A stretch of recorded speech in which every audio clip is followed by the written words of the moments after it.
So chapter 24 is where we're going to start reviewing the trauma, and we are moving away from medical and into trauma situations. So we're going to be talking about traumatic injuries and the treatment, but kind of like how we started with medical, we're going to do kind of a brief overview in chapter 24 of trauma and trauma injuries and just how to approach trauma in general. Traumatic injuries are the leading cause of death for people under the age of 44. And these can result from a number of things, but overall, traumatic injuries are understood to be those injuries that occur as the result of a physical force that is placed upon the body. They can occur because of an issue with an underlying medical condition. So a person has a diabetic emergency, passes out, and hits their head. But we obviously have to recognize that traumatic injuries may not present externally any issues. We have to be aware of what forces can do to the organs under the skin and beneath the skin. When the body is exposed to high levels of energy, there will be a consequence. So that energy may be transmitted to an organ that causes bruising and broken blood vessels, can be transmitted to a bone and cause a fracture. Understanding the mechanism of injury, and that is the way that the trauma occurred to the body, can actually help you understand the potential injuries that may occur. There are three concepts of energy that we look at when it's related to traumatic injury, and that is potential energy, kinetic energy, and energy of work. Obviously, if you've ever taken physics or seen anything related to movement, you are aware that energy can neither be created nor destroyed and can only be converted or transformed.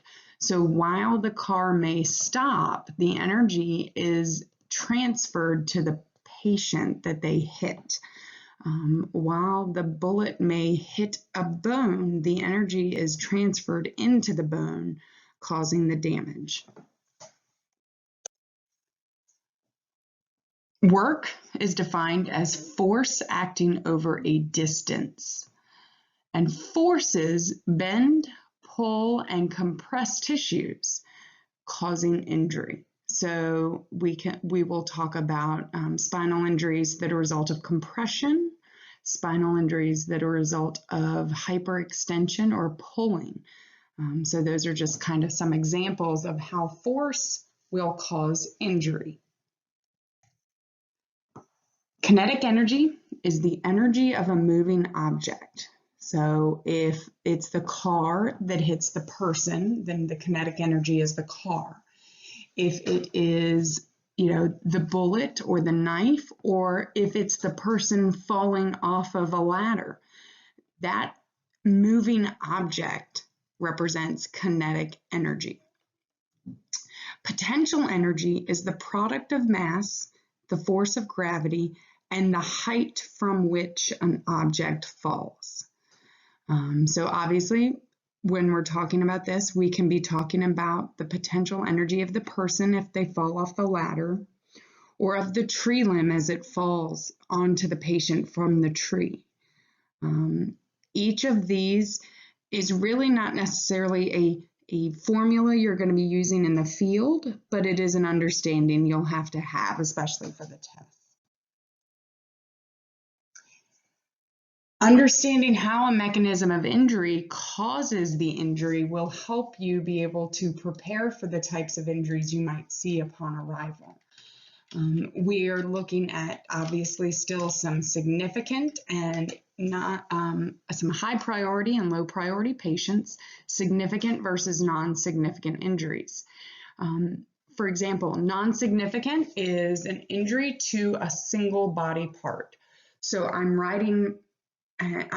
roller skating and I fall and I put my hands out to stop myself and I break my wrist, but I have no other damage. That is going to be a non-significant injury. If I fall but don't lose consciousness, so like a ground level fall or a fall from a shorter distance, that is going to be an insignificant or non-significant injury. What are considered significant traumatic injuries and significant mechanism of injury is kind of a wide scope of events and incidents. So if you have a patient who has injured more than one body system, so a multi-systems trauma, you're looking at a significant injury. If you have a patient who has a fall from a great height, normally 10 feet or greater, it's going to be considered a significant injury. A motor vehicle crash or motorcycle crash, a car versus pedestrian or car versus bicyclist. Those are also going to be significant injuries. And then gunshot wounds and stabbing wounds, especially if they are in the abdomen or the head, we're looking at significant injuries. So we need to look at blunt and penetrating trauma, with blunt trauma being the force that causes injury without actually breaking the external tissues. So when you have a patient who is hit by a baseball bat, but there's no external bleeding, cuts, scrapes, etc. Penetrating trauma are those injuries that cause the patient to break the skin. So you're going to have an opening from the outside to the inside, and it may be a small wound or it may be a large wound that goes deep. Blunt trauma occurs when an object makes contact with the body. Motor vehicle crashes, falls, and being hit by something, not just a baseball bat, but a baseball or some type of other item, are really your most common mechanisms of injury. And what we'll see is the patient suffering from discoloration, deformity, pain, bruising, that type of stuff. So our concern, of course, is going to be what is hidden, and we have a high expectation for hidden injuries that we just maybe can't see. Motor vehicle crashes are classified in a couple of different ways. Our first is frontal. Obviously, this is where the front of the car hits something. A patient may be rear-ended, maybe a lateral, so hit on the side.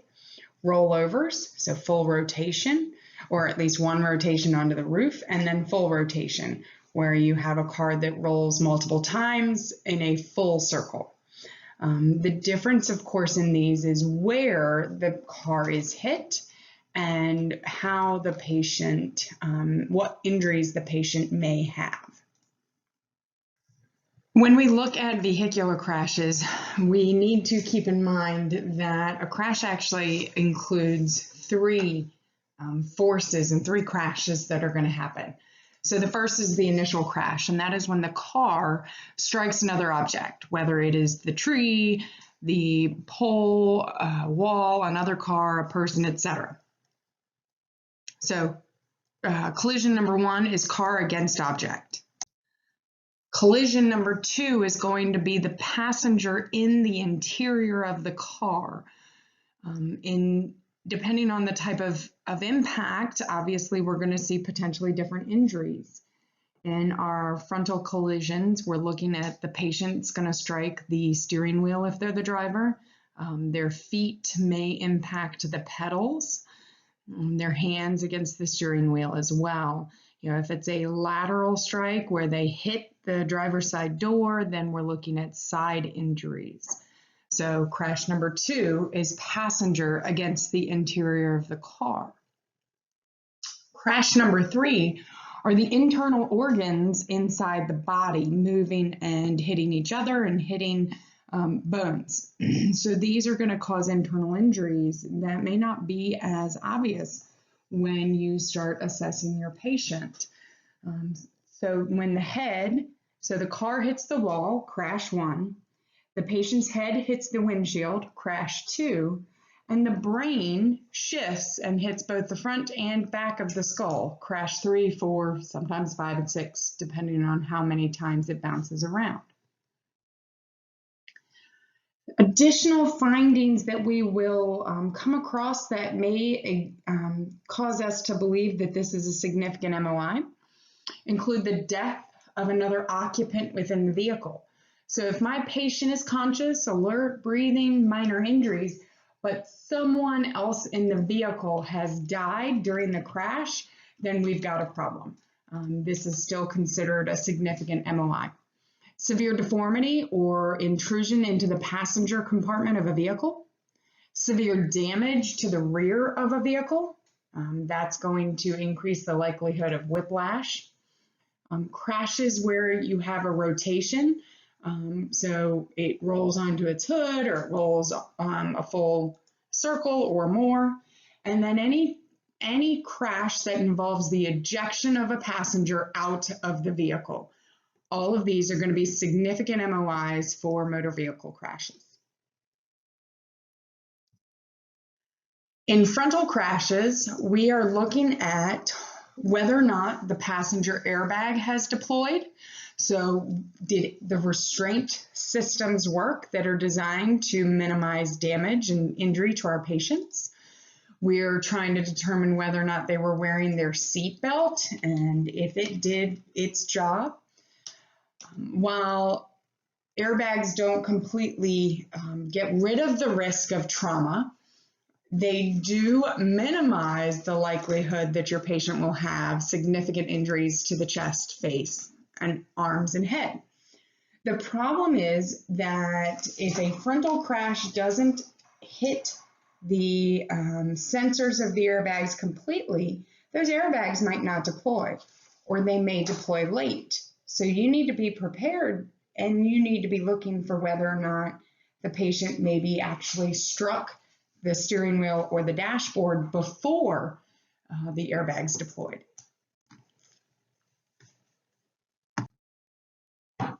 Again, even if airbags deploy, we need to be concerned that there is still the potential for injuries. So in our frontal crashes, we are looking at extremity injuries and internal organs that may be there as well.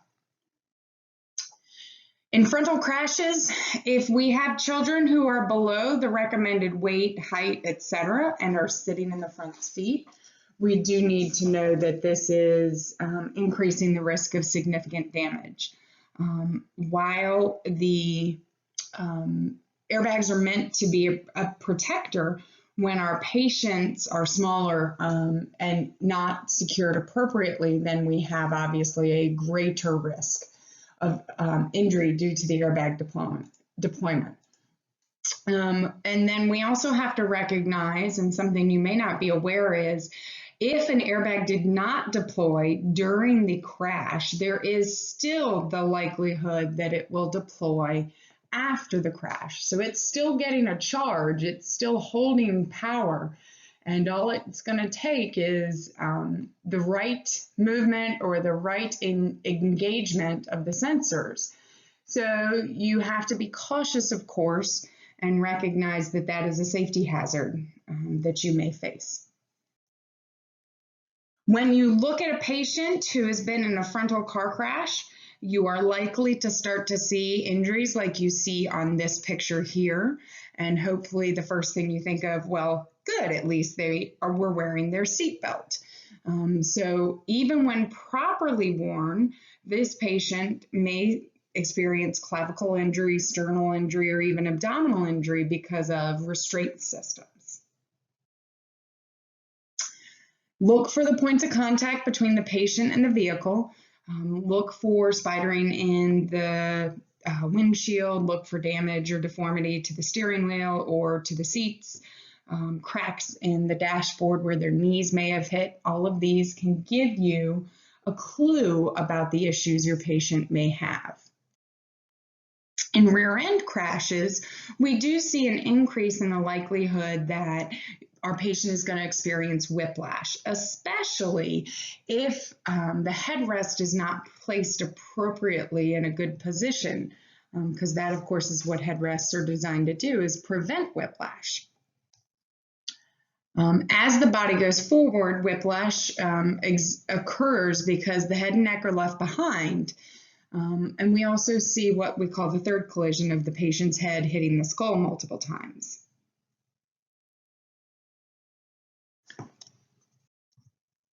Side impacts, or our lateral crashes, are very common in the result of a death of a passenger of the vehicle. A lot of times this is because there is significant intrusion that occurs, and the vehicle is moved into the patient. So they're going to have significant damage to the vehicle and injuries to the patient. A vehicle struck from the side is normally struck above the center of gravity, so there is, of course, still a potential for whiplash to occur as well. So as the core of the body, the trunk of the body shifts from side to side, the head and the neck are left and have to catch up, which is where you get the pulling of the muscles and issues with neck and back injuries. If there is substantial intrusion, which means that the body is coming into the patient, the body of the car is being pushed into the patient, you need to consider that you will see injuries to the torso on that side of the body. So if it's a driver impacted on the driver's side, then you are going to see left-sided injuries. And basically significant in the torso, but also potentially at the hips and the lower legs as well. When you think about rollover crashes, we tend to think about large trucks and sport utility vehicles. You often we'll see the tractor trailers that are overturned during high windstorms because the center of gravity is higher and it's easier to put them over onto their side. The injuries to our patient will be determined by whether or not they were actually restrained, as well as whether or not there are items inside of the vehicle that are completely unrestrained. So when you think about your vehicle, if you were to flip that onto its roof, what items might there be that would become dangerous to you or to any of the passengers? And the most common issue that we will have that causes life-threatening injuries is the ejection or partial ejection of the patient. So if they come out of a side window during the roll, then they could potentially be crushed by the vehicle. So we have to, of course, consider where was the patient in the vehicle when the roll started. And then you've got spins. Conceptually, they're similar to rollovers, where the spin of the vehicle, and so this rotation is more like circular, where you spin out. So that rotation has a greater chance of it striking other items. So a car spins out on the interstate because it hits a puddle of water. It has a greater potential of hitting another vehicle, hitting a utility pole, hitting a solid object. And then the change in direction is also concerning as well in terms of the injuries to the patient. Cars versus pedestrians often happen. Whether they are low speed or high speed plays a role in the types of injuries. And so you've got to consider also, did the patient leave their feet? Or was the impact small enough and insignificant enough that it just knocked them over? And then whether the patient was struck or pulled under the vehicle. So was it a hit by a car that then throws them over the vehicle? Or when they hit the person, did it drag them underneath the vehicle? Each of these creating potential injuries that you need to be prepared for. And hopefully we would get that information in the dispatch as well.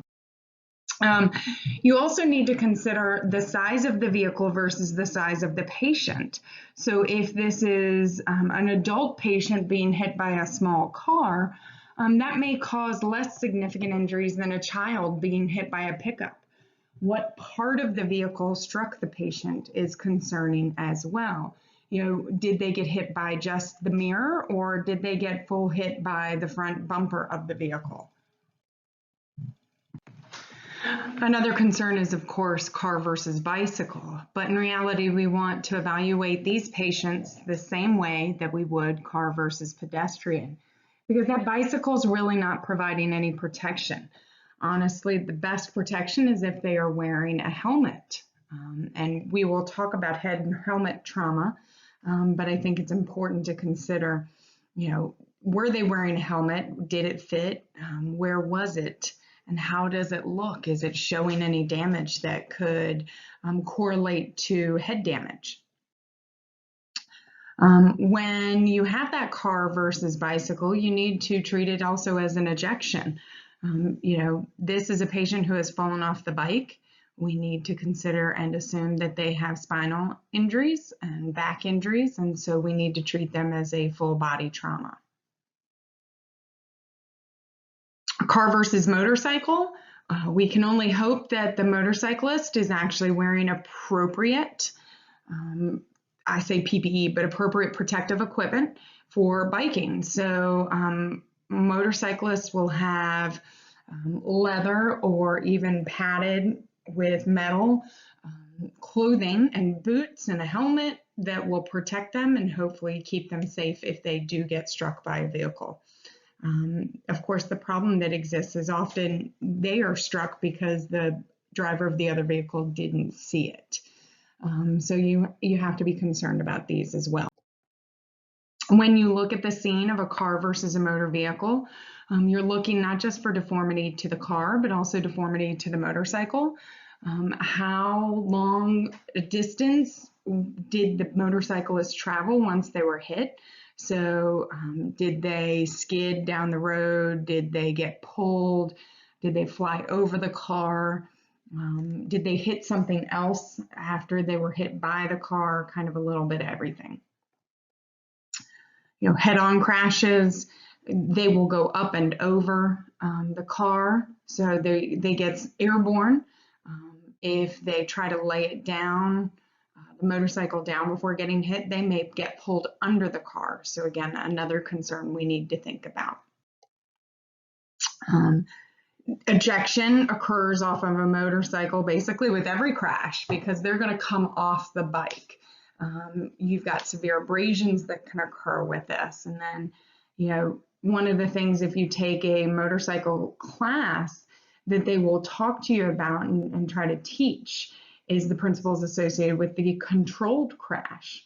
So laying it down, separating the motorcycle and the bike or the motorcyclist from their bike so as to minimize the damage and injuries that the patient has.